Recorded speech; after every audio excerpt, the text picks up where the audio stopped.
Now that the ACC and Clemson and Florida State have reached their legal settlement, it really ensures that those schools are going to depart the ACC by 2030. It's got an end date.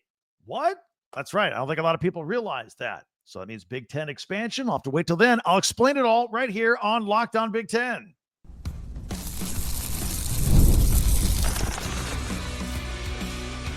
You are Locked On Big Ten, your daily podcast on the Big Ten Conference. Part of the Locked On Podcast Network, your team every day.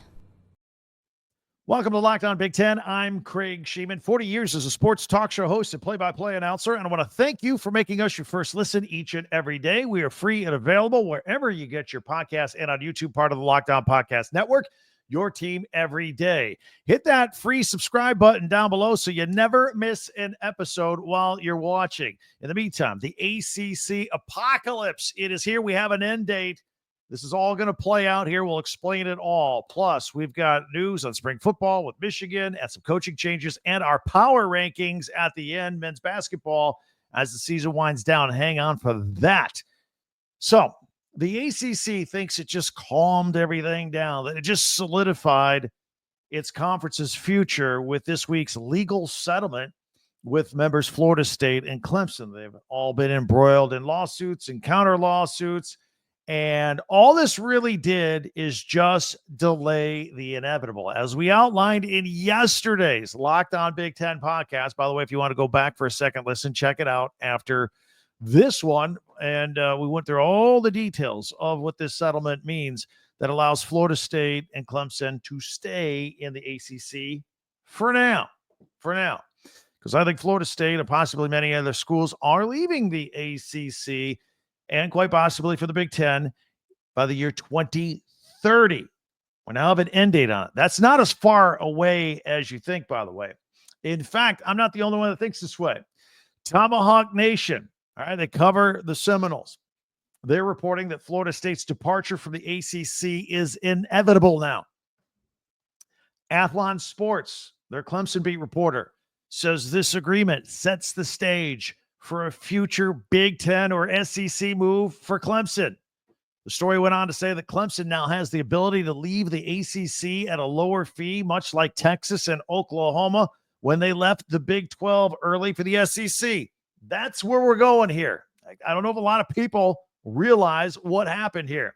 It's odd because, again, the ACC thinks they just saved itself. They averted a disaster. They could remain a conference. And that this settlement puts everything to bed. All it does is calm things down now and put an end date on the future. And I'll explain how we get there in just a moment.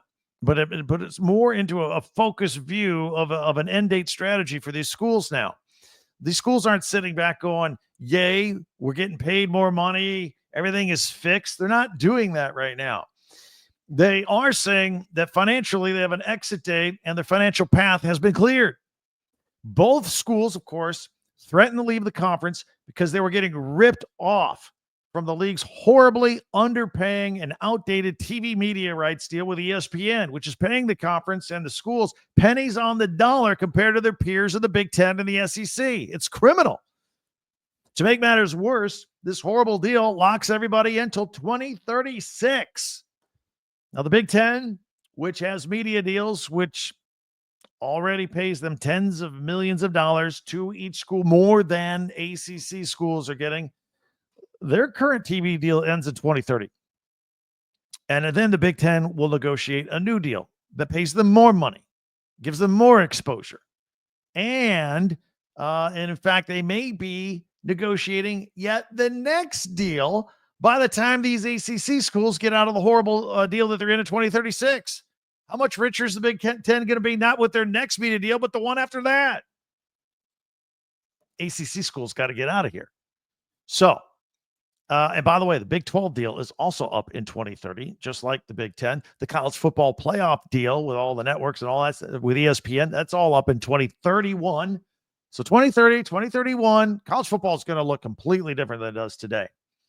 And the SEC media deal, that doesn't get going until 2034, but even that ends before the ACC deal. But the key date is 2030. Not only because the Big Ten's new deal will be coming, But as of yesterday's settlement, 2030 is a key date for that conference too, because the ACC, while they think they just plugged the dam a little bit, Florida State and Clemson, they got a date here because all their costs go down dramatically at that point if they want to leave the ACC. The ACC really just put a nail in their own coffin with this. So let's go through this a little bit. ACC schools obviously unhappy with their TV deal, unhappy with the astronomical 9-figure exit fee that they would have to pay to leave early. That fee with this new settlement gets smaller each year till the year 2030. That's the magic number to circle on the calendar, because their cost will be under $100 million to leave. It sounds like a lot, but it's a lot cheaper than it is today. Estimates say that if Florida State left the conference today, it would cost them $700 million in rights fees they would forfeit and in exit fees. All this gets under $100 million in the year 2030. By then, Big Ten schools will be making $100 million every single year from their new TV deals. At some point, ACC schools are going to weigh the cost of leaving and stroking a check and getting out and jumping into a more profitable, lucrative conference and moving on into the future. Another conference like the Big Ten, for example. Meanwhile, the Big Ten has been radio silent on this deal and all these developments. So is the SEC, and I would expect them to be. First of all, they've been more preoccupied with expanding their dominance within the future of the college football playoffs, which is another reason these ACC schools want to get out. Florida State is still upset from 2 seasons ago when they were barely on the outside. They got left out of the 4-team playoff. They were the 5th team. They're still smarting from that. They want to go to a conference that's going to have like 4 guaranteed teams getting in, which the Big Ten will. Starting in 2026, you watch. They'd rather be in a conference that gets 4 teams in than 2 or 1. Yeah, they want to jump ship. There's no problem. There's no doubt in my mind. Another reason that the Big Ten and the SEC are quiet about all this, look, they don't want to appear like they're poaching other schools, destroying other conferences. Apparently, there's still some etiquette in college football.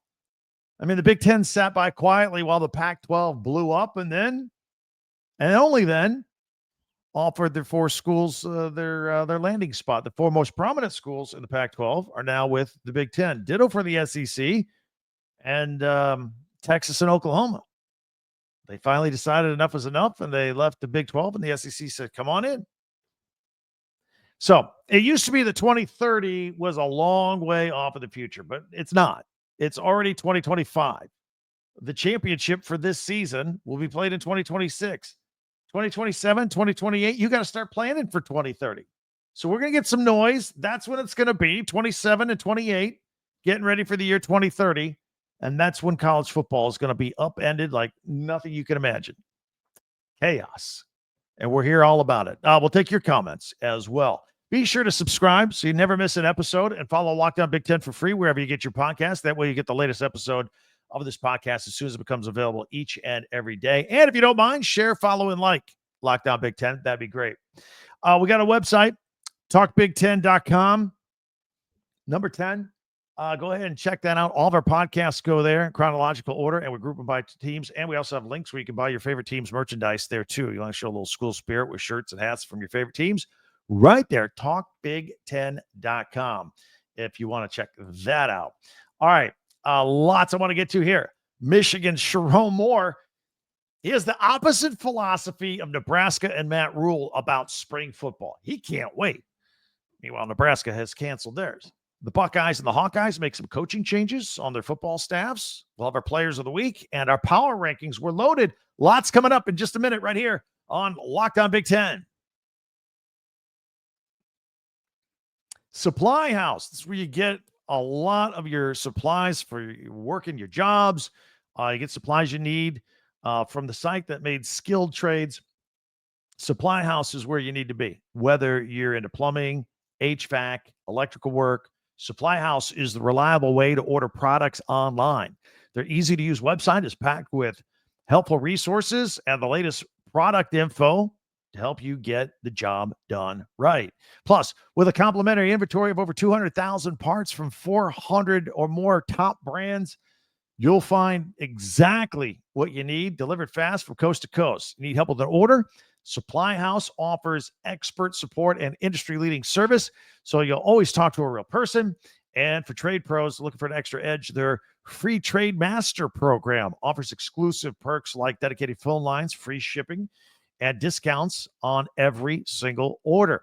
Thousands of skilled professionals are already taking advantage. Now it's your turn. Join the Trade Master program today at supplyhouse.com/TM for Trade Masters. That's supplyhouse.com/TM and start ordering plumbing, HVAC, and electrical supplies with just a few clicks. Use the promo code SH5 for 5% off your first order. It's supplyhouse.com. That's supplyhouse.com.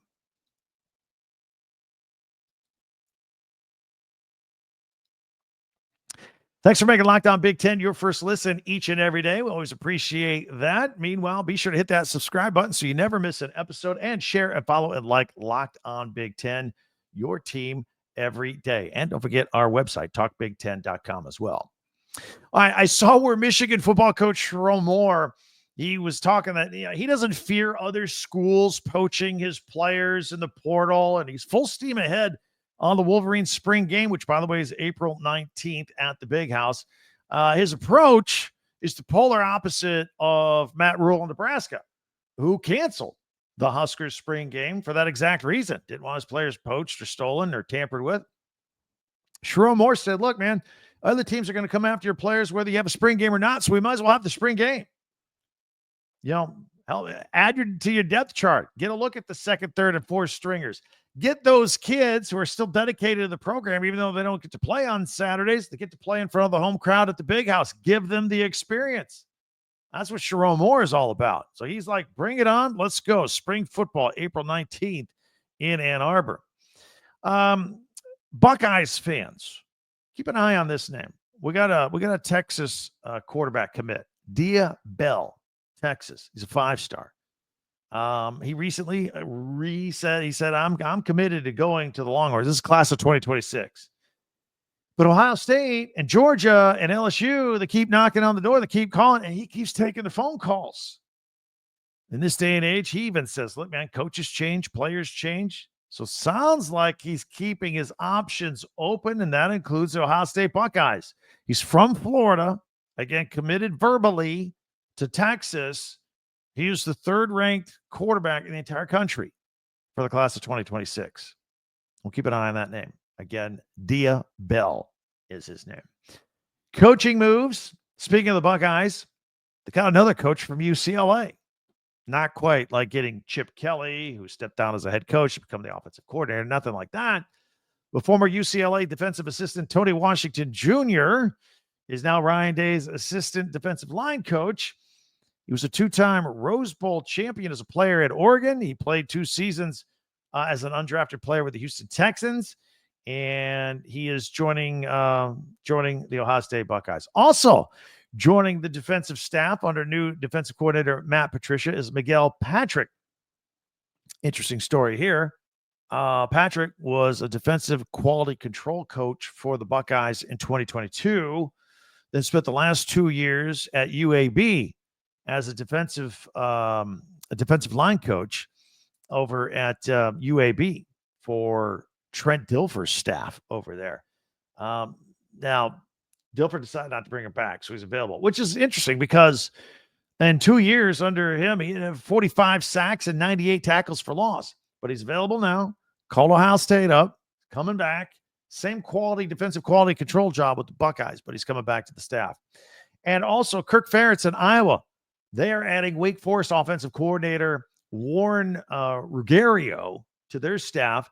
According to CBS, he'll be a senior analyst. He had been with the Demon Deacons for 11 seasons. Loves the RPO. Loves it. Current OC Tim Lester loves the RPO. So they're gonna work some stuff up together on offense. All right. Middle of the week here. It's time for our players of the week. We always love to give attention to these guys and girls. Let's start with men's basketball. Nick Martinelli from Northwestern, Big Ten Player of the Week. Got 29 points, was 11 of 20 from the field, 3 of 5 from three land, and posting the most points by a Northwestern forward in the league since 2012 with that 29-point game in Northwestern's 75-63 win at Minnesota. Fell just shy of a double-double with 16 points and 9 rebounds, which was game high in a 68-57 win over Iowa. So congratulations to him. And men's basketball, the freshman of the week, Jace Richardson, Michigan State, 15 points and a career best 8 rebounds in that 58-55 win over 16th ranked Maryland, where Michigan State won with that last second 65-foot three-pointer. He had 11 points, 5 rebounds, and 5 assists in the state's win over 11th ranked Wisconsin as well. And it is his second freshman of the week award. So he is coming along nicely. Over to the women. Who else? Juju Watkins, USC. 30 points in their 80-67 road win over number 2 UCLA to clinch the Big Ten regular season title. Had 5 assists, 3 blocks, 3 rebounds, and 2 steals against the Bruins, and she has 20 career 30-point games, racking it up second in USC history, right behind Cheryl Miller, who had 25. There's a name from the past. It is her 7th Big Ten Player of the Week award for her career, and she just did it last week, so she's really on a roll at the right time. Women's basketball always likes to do the weekly honor roll. Cheyenne Sellers, Maryland, 23 points and 5 assists average while shooting 92% from the free throw stripe in Maryland's 2 victories, including overtime win over Ohio State. Alexis Markowski from Nebraska going 13 of 19 from the field on her way to 30 points with 8 rebounds and a win over Northwestern. And AJ Petty from Ohio State, averaging 17.5 points and 12.5 rebounds and 4.5 assists in Ohio State's 2 games this past week. And then their freshman of the week for the women, Jelani Cambridge of Ohio State. She averaged 21.5 points, 3.5 rebounds, 3.5 assists in her final week of the regular season to score a career high 33 points and connected on a career best 5 3-pointers in their win over Michigan State, and total 10 points, 3 rebounds, and 2 assists and a steal in just 18 minutes against Maryland. It is her 4th Big Ten Freshman of the Week award, and congratulations to her.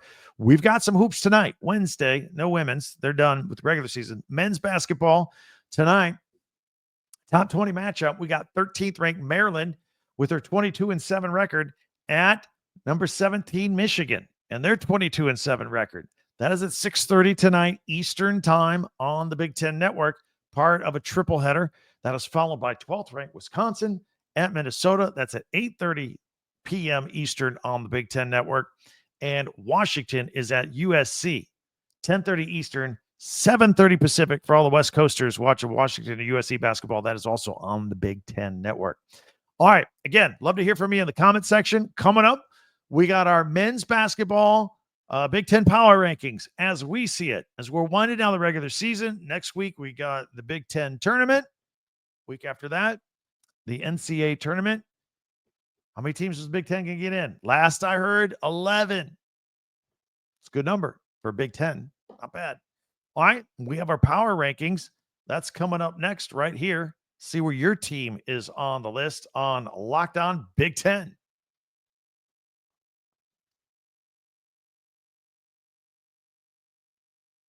All right, here we go. Let's take a look at our power rankings as we go ahead and put them on screen. We'll go full screen. You can check them out, and we'll work through them here. This is updated for this week for men's basketball. Number 1, there's no doubt about it. I think Michigan State is the best team in the Big Ten right now. I have the highest expectations of them for March Madness. And this past week, they had a win over number 16 Maryland with that last-second shot we just talked about for the 65-footer. What an amazing game that was for State on the road. They also beat 11th-ranked Wisconsin. Michigan State has won 5 in a row, overcoming that skid that they had about a month ago where they lost, was it 3 out of 4? They're back to rolling again. Maryland, I got them right there. Again, if you're going to lose on a beyond half-court buzzer beater to Michigan State and you were high on our rankings already, I'm going to keep you at number 2. Love Derek Queen. Again, they bounced back from that heartbreaker against Michigan State. I'll put Michigan right there at number 3. Dusty May has this team rolling. They had senior night the other night, which was a big hiccup. I almost dropped them. Lost to Illinois at home by 20. And they got the 2 7-footers there, Wolf and Golden. Golden saw his Vladimir Golden saw his parents, his Russian parents, for the first time in 5 years. They made it out for senior night or senior day for that game against Illinois, sadly watching them lose. Wisconsin got them right there at number 4. They had the loss to Michigan, and Purdue snapped their 4-game losing streak, avoided the 5th game. They did win by double digits at home against UCLA. So I've got them at the number 5 spot, got UCLA right behind them after that 10-point loss to the Boilermakers. And then they got by Northwestern. They had that little Midwest road trip, West Lafayette and then Northwestern. Got by Northwestern, able to win that game by 4. I think they covered. The number was 3.5. Illinois, I mentioned Illinois. I don't know what to do with Illinois. I never do when I do this every week. They're so inconsistent. They're up and down. They have injuries. They have illness. They were destroyed by Duke by 43 points. Now, everybody loses to Duke by 30, 37, 43. So maybe it's not their fault. Duke looks ready to go for the month of March. I'll tell you that. But then Illinois bounced back and got the 20-point win in Michigan. So maybe if Illinois is getting healthy at the right time, people will put them on sleeper pick. They're better. They were good enough to not be on anybody's sleeper picks, but then they struggled and everything. Now they might be a hot sleeper pick for March Madness if they're getting healthy. Oregon at number 8. They seem to be steadying the ship overall. Getting ready for the Big Ten tournament. Indiana, by the way, at the time of this taping, was right before Oregon and Indiana. They play each other this week. They played each other. By the time you're watching this, they will have played last night. So I could flip these for the next week. But a bubble team barely in right now. Mike Woodson, quite the turnaround since he announced he wouldn't be coming back next year. Ohio State, I got them at 10. And they got a win over USC. Ohio State, a bubble team. They're in the last group in. You look at some projections. They're a play-in team right now. Northwestern at number 11. Chris Collins, I think he's a good coach. They got a win against Minnesota, a win against Iowa. They've won 3 in a row after losing Brooks Barnheiser for the season. So I've got them, Northwestern, at number 11. Minnesota at number 12. Minnesota's been up and down. They've had a few impressive wins this year. Got a win against Nebraska, but they've won 3 of 5 or 4 of 7. See, they're just up and down. But an interesting team. Got Rutgers again with Dylan Harper and Ace Bailey, but they can't quite really get it going. Got Nebraska at 14. I thought they were heating up, and just when they lost 3 in a row. So no heating up there. USC losses to Ohio State and Oregon recently. They've dropped 5 straight. And remember, the last 3 teams, whether they be my rankings, not necessarily my rankings here in the power rankings, but in the standings, the last 3 teams don't get in the Big Ten tournament. Only 15 of the 18 get in. Iowa, Fran McCaffrey seems to be winding things down there with Iowa. Don't forget the leading scorer. Owen Freeman is out, and I don't know. They're gonna get in that top 15 and make it into the Big Ten tournament. Washington, couple of losses to Wisconsin and IU. I got them at 17. I got Penn State. I could flip-flop these. Washington, Penn State at the bottom, just long years for them. Penn State also lost to Indiana, lost to Maryland. I believe Penn State has lost 13 of its last 16 Big Ten games. So a lot of struggle bus action for Penn State and Washington. There you have it. Our power rankings as we wind down the regular season in the Big Ten. Let me know what you think.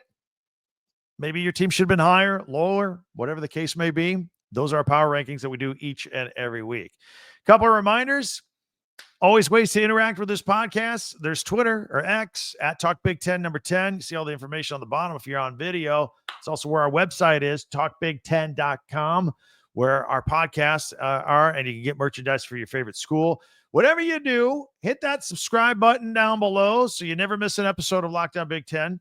And you get this wherever you get your podcast, by the way. Get the latest episode of Lockdown Big Ten as soon as it becomes available each and every day. We always appreciate that. Tell your friends about us. We're here every day. Only Big Ten podcasts with news, opinion, and analysis all under one umbrella. And for a second listen, I invite you to check out our friends on Lockdown College Basketball with Isaac Shade and Andy Patton. It's March. It's college basketball. These guys are good. Check them out. Find Lockdown College Basketball on YouTube or wherever you listen to your podcast. That'll do it for another fantastic episode. Thank you so much for joining us. Always appreciate it. Never take it for granted. Tell your friends about us. For Lockdown Big Ten, I'm Craig Sheeman. We'll talk to you next time.